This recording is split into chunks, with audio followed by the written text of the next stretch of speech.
All right. I mean, hey, obviously, great effort by our guys. I'm excited.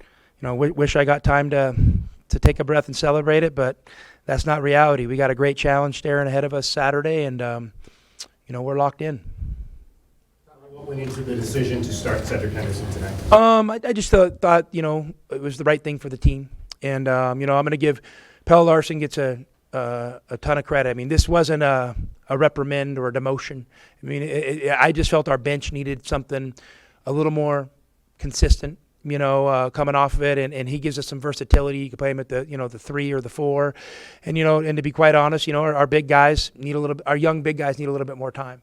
So now we'll play small a little bit more, and Pella gives us the versatility to do that, and then the flip side of it, get Cedric going again.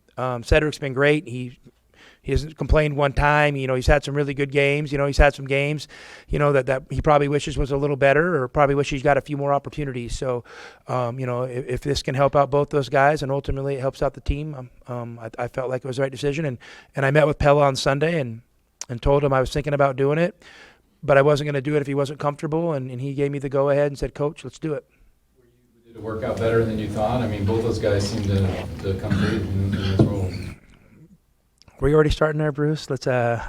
I mean, listen. It worked out like I hoped, and obviously both guys played well, and overall our team got off to a good start and played really well. So, yeah, I mean, it worked for one game.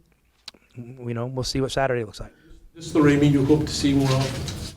Yeah, I mean, Courtney was good. He was aggressive. I mean, hunting those shots and hitting some dagger threes down the stretch. And he played really well. And I thought he was great defensively. Because Boogie is a tough guard. And I thought he took on the challenge and did a tremendous job. And to make 5 threes and a couple of those threes down the stretch when they made a little bit of a run at us, I mean, shows the kind of character he has. The starting lineup, are you going to take it game by game now, or how are you going to work? Oh my gosh, you guys are making me prognosticate. I'm assuming Saturday we'll stick with what we did today. I mean, I didn't make it. It wasn't a knee-jerk reaction. I thought it was the best thing for the team at the time, and it looks like it worked out, so I'll probably do it again. Is it asking Pella if he was okay with it? Is that something you always do? I'm a year and a half into this. I haven't tinkered with a lot of starting lineups, to be honest with you. So, but traditionally, I'm probably not the guy that would change the starting lineup because I'm thoughtful of, starting doesn't mean a lot to me. I mean, it's about putting lineups out there and finishing the games and finding combinations. So, I think, it was a simple decision for me.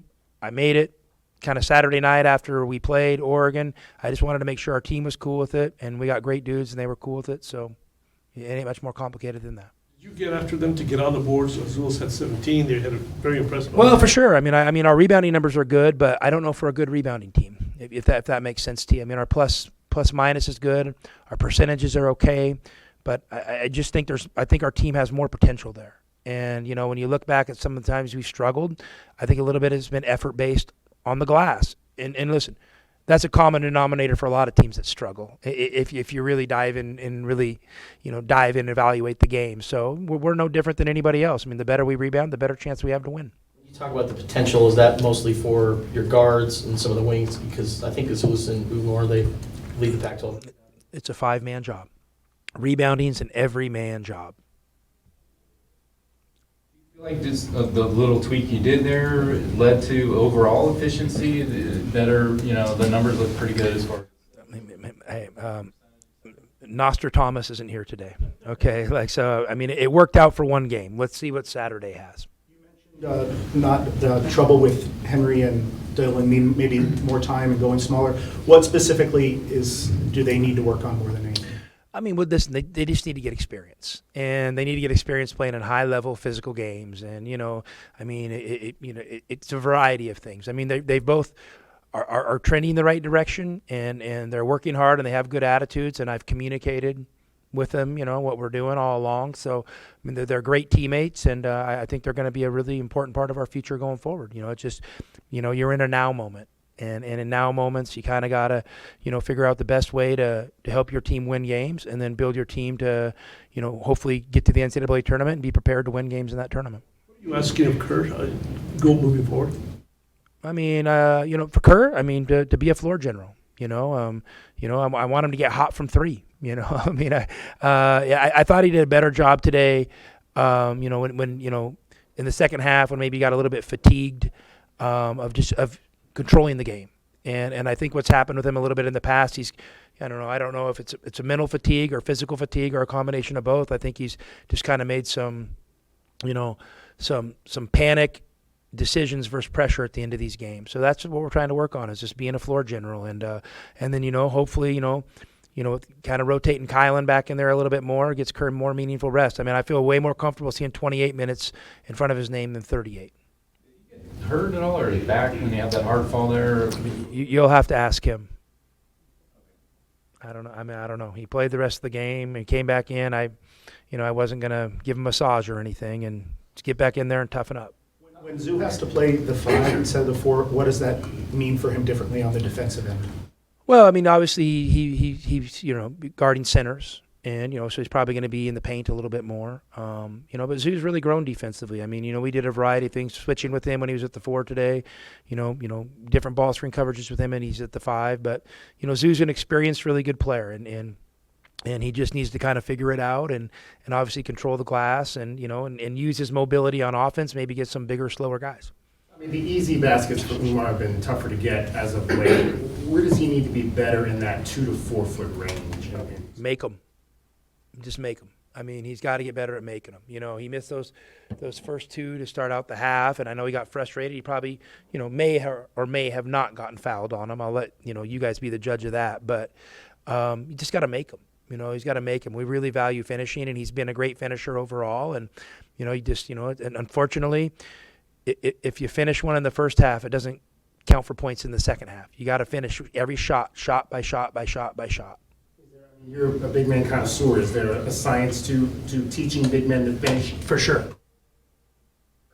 About 20 games in, how would you address your team's toughness thus far?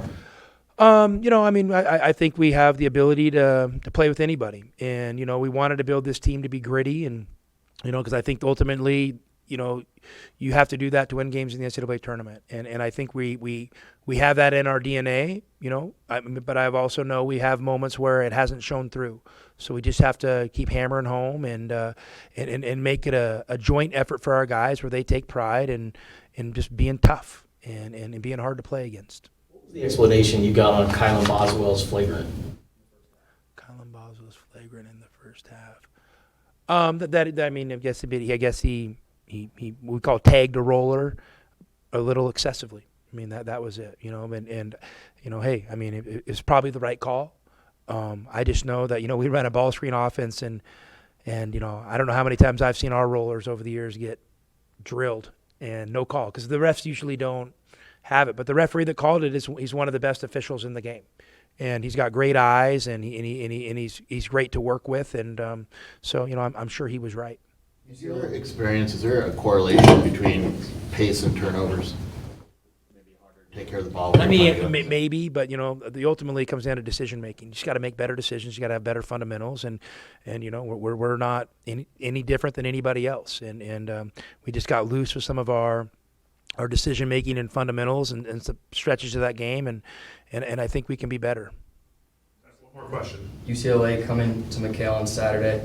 What needs to happen for you guys to get a win? We need to come out and play our asses off. I mean, it doesn't get any more complicated than that. And we're playing a great team that has all the right pieces and is well coached. And I mean, it's going to be a real challenge. Neutralize Tiger Campbell. I mean, how do you approach that? We're going to try. I don't know. We'll find out Saturday. I mean, there are no predictions on that. He's a great player and one of the best point guards in the country. And Jaquez is, a really unique player and a special player. I mean, he's fun to watch and a heck of a basketball player. So we got our hands full.